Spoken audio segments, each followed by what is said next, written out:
Buenas tardes a todos. Mi nombre es Kevin Muñoz Rodríguez. Buenas tardes, mi nombre es Karen Viviana Pérez Álvarez. Buenas tardes, mi nombre es Gerson Rodríguez. Buenas tardes, mi nombre es Gianfranco Ramírez.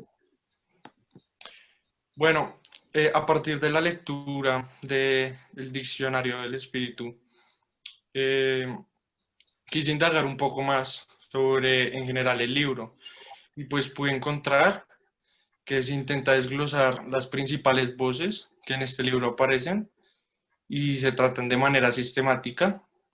Y pues leí que el autor intenta adaptarlas a un público más amplio y no necesariamente especializado. Y además se ha procurado seleccionar algunos de los principales conceptos en los cuales se materializa la relación de el hombre con lo sagrado, pues atendiendo a la pluralidad de manifestaciones que pues se presentan.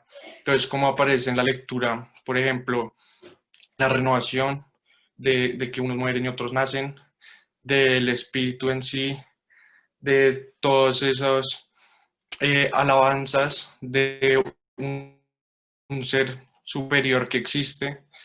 Y pues también se habla de que este es un diccionario, más bien un diccionario en el que se presentan voces en las cuales el impacto de las distintas religiones son concretas.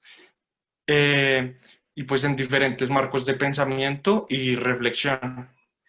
Adicionalmente leí algo muy interesante, que es que la noción del espíritu, que se hace muchísimas veces referencia durante el fragmento que leímos, pues también hace referencia a precisamente a la zona media entre la religión y el pensamiento, que si nos damos cuenta en esta lectura no es totalmente el tema principal, la religión, sino también a ponernos a reflexionar y a llegar a nuestras propias conclusiones y pensamientos.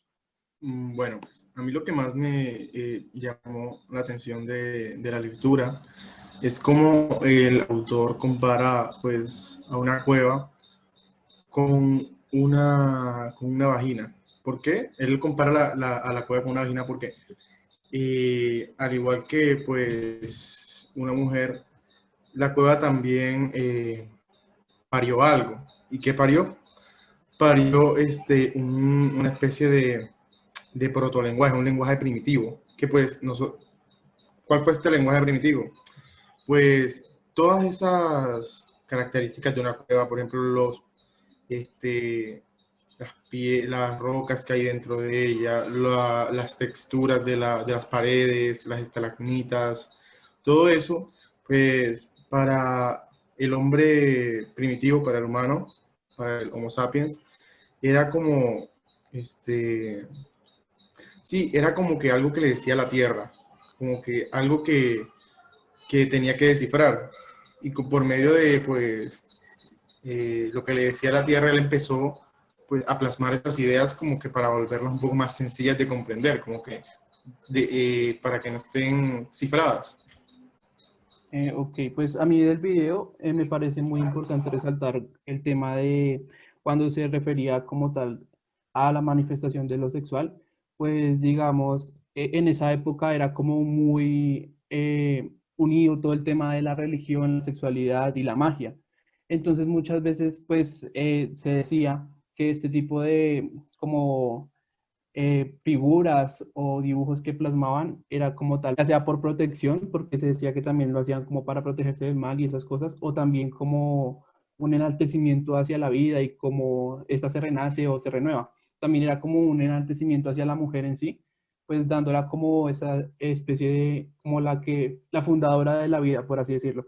Entonces, pues también cuando se hacían ese tipo de esculturas como eran las diosas Venus y así, pues que la diosa de la fertilidad se refería más que todo como a esos temas de fertilidad y virilidad y era como una especie de hechizo, por así decirlo, para mejorar como tal en esos aspectos.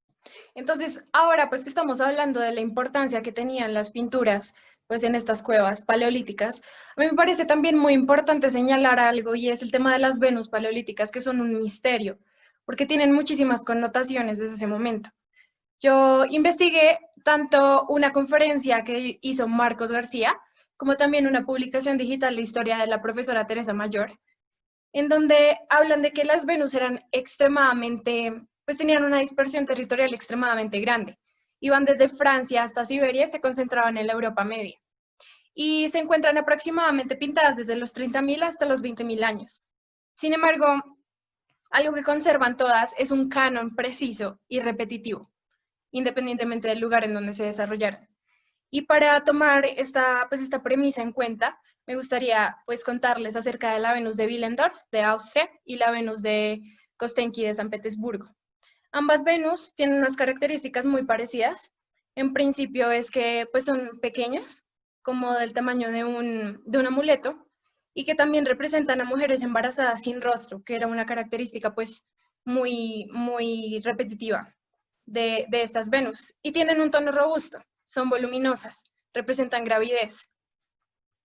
Bueno, ambas de estas figuras representan como a las diosas madres, es como una hipótesis que se tiene, pero pues con seguridad sabemos que representan, como ustedes ya lo han dicho, como la fertilidad y la procreación.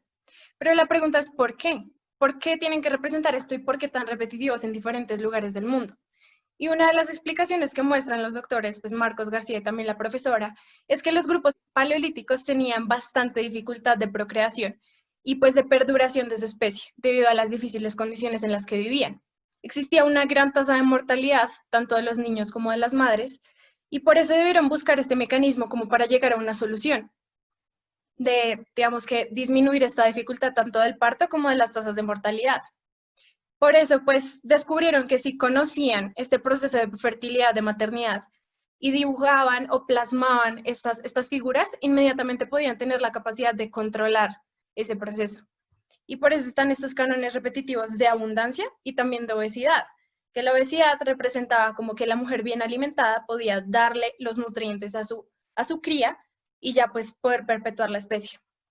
Y pues ya finalmente tenemos que hacia finales del Paleolítico, más o menos hacia los 15.000 años, estas figuras empiezan a representar ya mujeres con patrones no tanto como de voluminosidad, sino más esbeltas y con unas proporciones más reales.